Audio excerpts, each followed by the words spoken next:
로마서 10장 14절부터 21절까지 말씀입니다. 로마서 가운데 나타난 가장 위대한 성경 구절 가운데 하나는 무엇일까요? 바로 어제 본문인 누구든지 주의 이름을 부르는 자는 구원을 받으리라입니다. 누구든지 입으로 시인하고 마음으로 믿으면 구원을 받습니다. 구원은 굉장히 어렵고 멀고 힘든 것처럼 느껴지지만 여러분이 눈을 뜨고 성경을 읽으면 그렇게 어렵거나 복잡한 것이 아닙니다. 구원은 쉽고 분명한 것이지만 내 노력으로 얻어지는 것이 아닙니다. 그저 하나님이 주신 것을 받으면 됩니다. 구원이 이렇게 쉽고 분명하고 간단한 것인데도 왜 많은 사람들이 구원의 길로 들어오지 못하고 방황할까요? 사람들이 주의 이름을 알려면 전파하는 자가 꼭 필요합니다. 전파하는 자는 보내신 자의 뜻만 전하면 됩니다. 이에 바울은 4가지 질문을 던지면서 무엇이 가장 아름다운지, 무엇이 가장 이 땅에서 귀한지를 설명합니다. 먼저 14절, 15절입니다. 그런즉 그들이 믿지 아니하는 일을 어찌 부르리요? 듣지도 못한 일을 어찌 믿으리요? 전파하는 자가 없이 어찌 들으리요? 보내심을 받지 아니하였으면 어찌 전파하리요? 기록된 바 아름답도다 좋은 소식을 전하는 자들의 발이여 함과 같으니라. 첫째는 그런즉 너희가 믿지 아니하는 자를 어찌 부르리요입니다. 예수 그리스도의 이름을 부르기 위해서는 먼저 믿음이 필요합니다. 예수님이 나를 위하여 십자가에 못 박혀 죽으시고 사흘 만에 다시 살아났다는 사실을 믿을 때 그분의 이름을 부를 수 있습니다. 둘째는 듣지도 못한 일을 어찌 믿으리요입니다. 예수가 나의 주, 나의 하나님이라는 사실을 믿으려면 최소한 예수님에 대한 소식을 들어야 합니다. 소식을 들어야 믿을 수 있고 믿어야 이름을 부를 수 있지 않습니까? 셋째는 전파하는 자가 없이 어찌 들으리요입니다. 예수 그리스도의 말씀을 들으려면 누군가 그 말씀을 전해야 합니다. 메신저는 소식을 전하는 사람입니다. 누군가 전해주는 사람이 있어야 말씀을 듣게 되고 말씀을 들어야 믿음이 생기고 믿음이 생겨야 예수 이름을 부르게 되죠. 넷째는 부르심을 받지 않았다면 어찌 전파리요입니다. 메신저는 스스로 가서 이야기하는 사람이 아니라 누군가에 의해서 보냄을 받은 사람입니다. 보냄을 받지 않았는데 누가 갈 수 있겠습니까? 메시지를 전하지 않았는데 누가 들을 수 있겠습니까? 듣지 못했는데 누가 믿을 수 있겠습니까? 믿지 못했는데 어떻게 부를 수 있겠습니까? 이 4가지 질문이 굉장히 구조적으로 연결되어 있는 것을 볼 수 있습니다. 중요한 것은 구원을 얻으려면 예수 그리스도의 이름을 부르게 되는데 예수 그리스도의 이름을 부르기 위해서는 반드시 파송이 필요합니다. 보내는 일이 없으면 구원도 없다고도 말할 수 있습니다. 구원은 산에 가서 혼자 돛 닦고 깨달아 아는 것이 절대로 아니기 때문에 누군가가 전해주는 소식을 들어야만이 믿음이 생기고 주님의 이름을 부를 수 있기 때문에 누군가 하나님의 말씀을 전해주어야 합니다. 이 말씀을 전해줄 때 그 말씀을 듣고 믿음이 생기는 것이죠. 믿음을 생길 때 예수를 찾고 구하고 두드리고 부르게 되니까요. 교회의 최대 임무는 선교사를 파송하는 것입니다. 아포스톨로스라고 하는 이 사도라고 하는 말은 내가 너희를 세상에 보낸다는 뜻이 아닙니까? 마태복음 28장 19절에서 20절에 그러므로 너희는 가서 모든 민족을 제대로 삼아 아버지와 아들과 성령의 이름으로 세례를 베풀고 내가 너희에게 분부한 모든 것을 가르쳐 지키게 하라. 볼지어다 내가 세상 끝날까지 너희와 항상 함께 있으리라고 하셨습니다.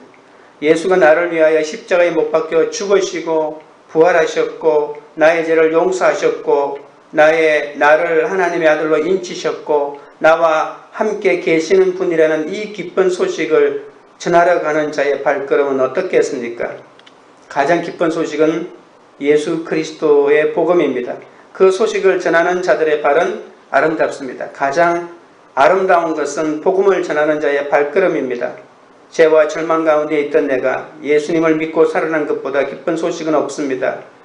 그 기쁜 소식으로 다른 사람을 살리기 위해 찾아가는 발걸음이야말로 가장 아름다운 것입니다. 전 세계로 복음을 들고 다른 언어, 다른 문화권, 다른 종족에게로 나아가 위험과 고통과 외로움과 가난을 무릅쓰고 이 기쁜 소식을 전하기 위해 떠나신 분들이 계십니다. 조국을 떠나, 일가 친척을 떠나, 사랑하는 고향을 떠나, 직장을 떠나 예수 그리스도의 복음을 들고 모르는 이방인들 속으로 뛰어가신 분들입니다. 이분들이 바로 복음에 빚진 선교사들입니다. 평신도 선교사도 있고 성직자 선교사도 있습니다. 하영주 목사님의 책에 네팔의 강원희 선교사님에 관한 이야기가 있습니다. 네팔에서 60세가 넘어서도 한결같이 사역을 하고 계셨는데 이분은 외과 의사이신데 하루는 어떤 여자 환자를 수술하는데 수혈할 피가 없었다고 합니다. 그런데 마침 자신과 혈액형이 같더랍니다. 그래서 자기 피를 뽑아서 그 여자에게 수혈해 주었답니다. 놀라운 이야기입니다. 이때 한 목사님은 이야기를 듣고 울었다고 했습니다. 국내에서도 그분은 훌륭한 외과 의사였습니다. 돈도 잘 벌었습니다. 그런데 5년 동안 고민하며 기도하다가 선교사로 떠날 것을 결심하고 40세에 선교지로 떠났다고 합니다.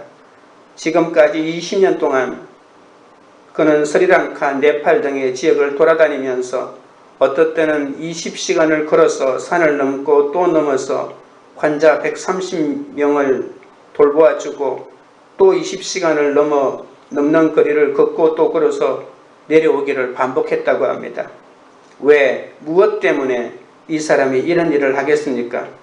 이 사람의 발은 아름답다는 말을 붙이기에 합당한 발이라고 생각합니다. 교회는 끊임없이 복음을 전하는 자들을 파송해야 합니다. 우리가 그들의 생활을 뒷바라지해 주어야 합니다. 열방에 나가 복음을 전하면서 선교에 전념할 수 있도록 우리의 힘을 다하여 도와주어야 합니다. 누군가를 위한 아름다운 일은 그 사람의 죄를 깨닫게 하는 데서부터 시작합니다. 죄를 꼬집고 지적하라는 말이 아닙니다. 하나님의 사랑 안에서 그 사람이 죄를 회개하고 주님을 영접할 수 있도록 도우라는 뜻입니다. 사람들을 어떻게 도울 수 있습니까? 상대방의 죄와 상관없이 내 죄를 고백하면 됩니다. 나 같은 죄인이 하나님 때문에 어떻게 살아났는지를 이야기하면 됩니다. 회개의 언어야말로 인간의 가장 아름다운 언어입니다. 적용 질문입니다. 복음을 거부하는 가족과 이웃에게 어떤 수고를 합니까? 원수 같은 사람이나 아무 연고 없는 땅끝이라도 복음을 돌려주고 싶은 열망이 있습니까? 선교지의 소식에 관심을 가지고 기도하며 지속적으로 후원합니까? 하나님이 보내신 삶의 자리에서 좋은 소식을 전하고자 내 발은 어떻게 뛰고 있습니까? 둘째로 믿음과 그리스도의 말씀입니다. 16절입니다. 그러나 그들이 다 복음을 순종하지 아니하였도다. 이사야가 이르되 주여 우리가 전한 것을 누가 믿었나이까 하였으니 복음을 전했지만 모든 사람이 복음에 순종하지는 않았습니다. 순종하는 사람도 있지만 어떤 사람은 불순종하였습니다. 그 사람들이 바로 이스라엘입니다. 그들은 복음에 반응하지 않았습니다. 복음을 들을 수 없었던 이방인들은 복음을 받아들였고 복음을 받아들여야 했던 이스라엘은 복음을 거절하고 예수를 십자가에 못 박아 죽였습니다. 왜 그들은 복음을 거부했을까요? 복음을 듣지 못해서 거부했을까요? 아니면 복음을 알아듣지 못해서 거부했을까요? 하나님은 온갖 방법으로 많은 사람을 통해 복음을 전하고 듣게 했지만 이스라엘은 끝까지 받아들이지 않았습니다. 오늘날까지도 듣지 않고 하나님께 등을 돌리고 있습니다. 내가 열심히 다니면서 전파하고 듣게 해도 자녀가 순종하지 않고 배우자가 믿지 않을 수 있습니다. 자신은 교회 다니면서 믿는다고 하겠지만 이스라엘 사람처럼 복음의 가치관대로 살지 않고 세상의 가치관만을 쫓고 있는 사람들이 있습니다. 그러나 진짜 복음이 이 사람들에게도 다시 들려야 합니다. 이사야 53장에 예수님을 고난당하는 종으로 묘사하면서 눈에 흠모할 만한 아름다운 것이 없다고 합니다. 멸시받고 버림받고 간고를 겪고 질고를 알고 징벌을 받아 찔리고 상하였다고 합니다. 내가 찔려본 적도 상해본 적도 없는 사람에게 어떻게 이 말씀이 은혜가 되겠습니까?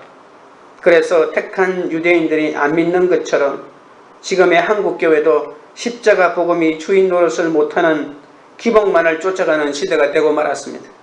17절입니다. 그러므로 믿음은 들음에서 나며 들음은 그리스도의 말씀으로 말미암느니라고 했습니다. 왜 이스라엘은 복음을 안 들을까요? 성경을 꿰고 있어도 그리스도의 말씀으로 듣지 못하기 때문입니다. 예수님이 수많은 가르침과 기적을 베푸셨어도 그것을 그리스도의 말씀으로 못 들었습니다. 그저 목수의 아들 사생아의 말로만 들어서 예수님을 믿지 않았습니다. 믿음은 들음에서 나고 들음은 그리스도의 말씀에서 나는데 저들은 이 복음을 거부하고 복음에 대해서 반응하지 않고 오히려 메시아를 죽였습니다. 십자가 지는 고난이 없으면 복음을 그리스도의 말씀으로 듣기 어렵습니다. 힘든 상황에서 나를 구해줄 구세주의 말씀으로 들어야 문제가 해결될 텐데 그러한 힘든 환경에서 주님을 찾지 않고 세상의 방법만을 찾고 해결만 하려고 하니까 말씀이 들릴 리가 없습니다. 한국 땅에 1000만 크리스천이 있는데 그리스도의 말씀으로 듣지 않기 때문에 교계가 흔들리고 온 나라에 선한 영향력을 끼치지 못합니다. 말씀이 들리지 않아서 이혼하고 자살하고 교회를 다녀도 아무런 치료책이 없습니다.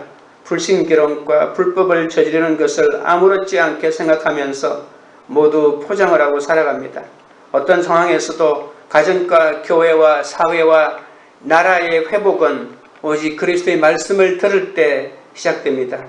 적용 질문입니다.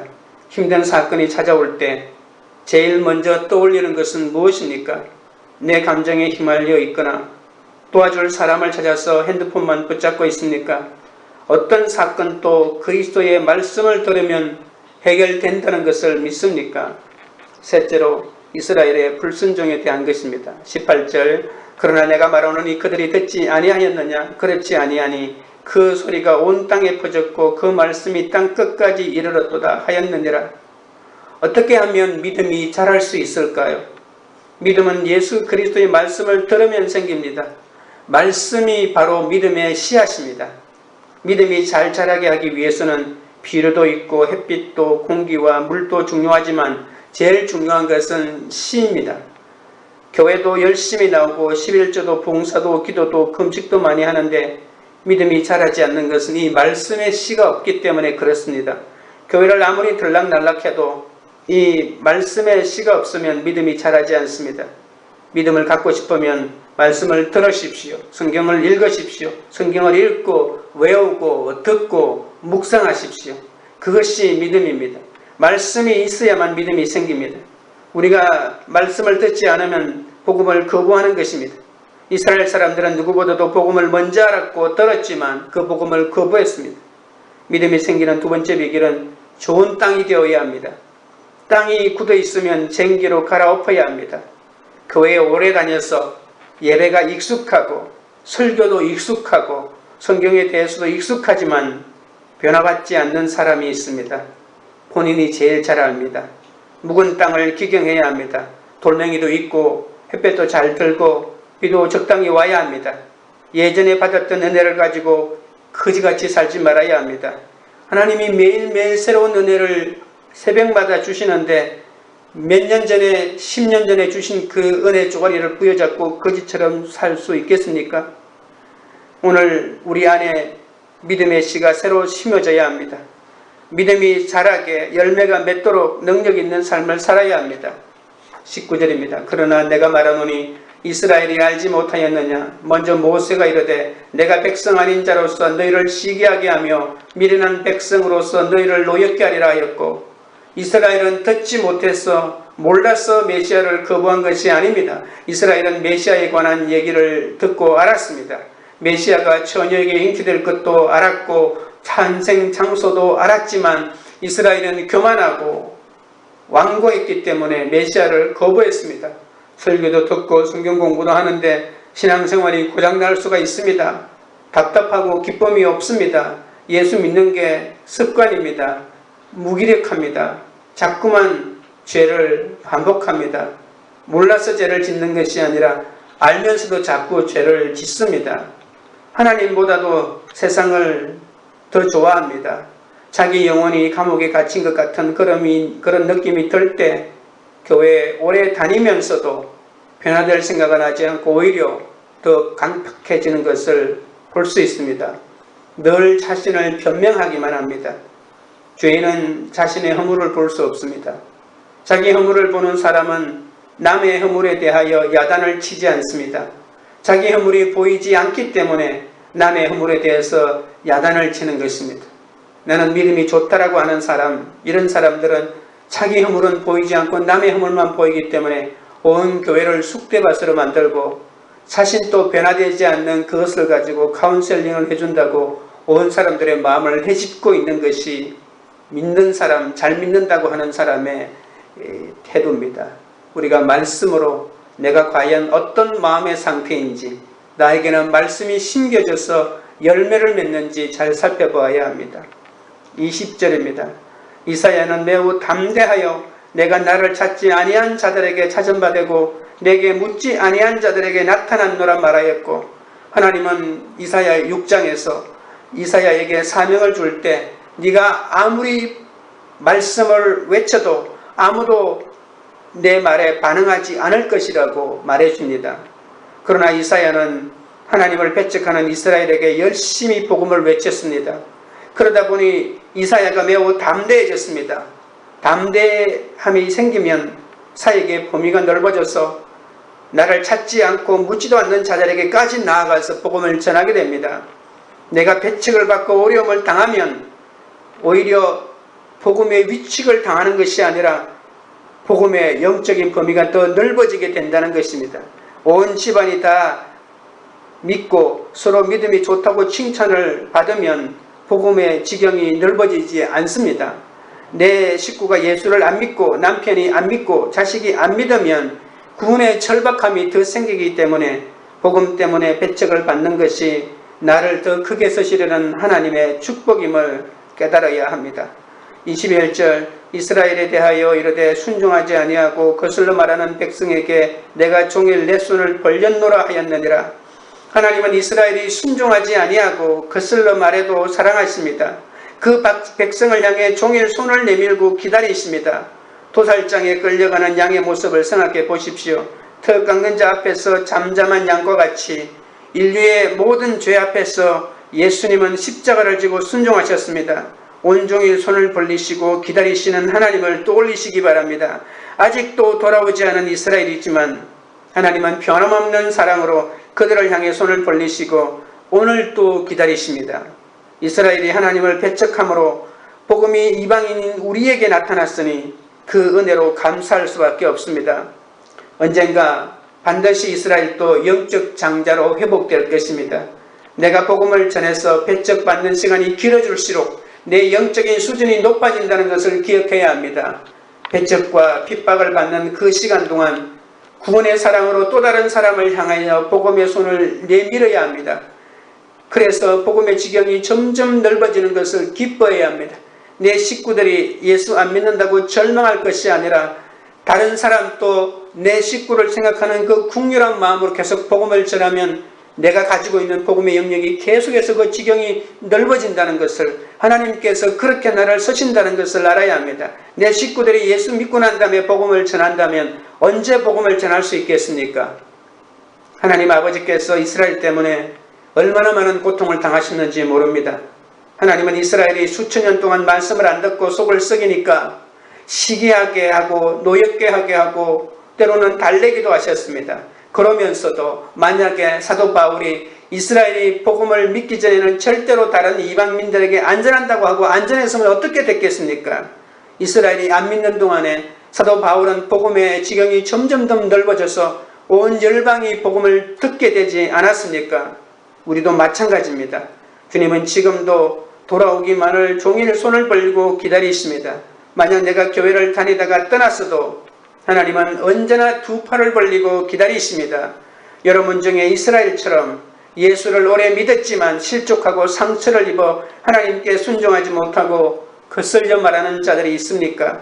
온종일 손을 벌리시고 기다리시는 하나님을 떠올리시기 바랍니다. 그분께로 다시 돌아오십시오. 남의 허물을 보지 말고 자기 허물을 보기 시작하십시오. 적용 질문입니다.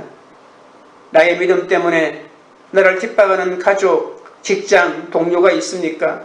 끝없이 속을 썩이고 말을 안 듣는 나에게 종일 손을 벌리시는 하나님의 사랑을 경험했습니까? 그 사랑으로 내 옆에 강팍한 사람이 변화되기를 기도합니까? 기도하겠습니다.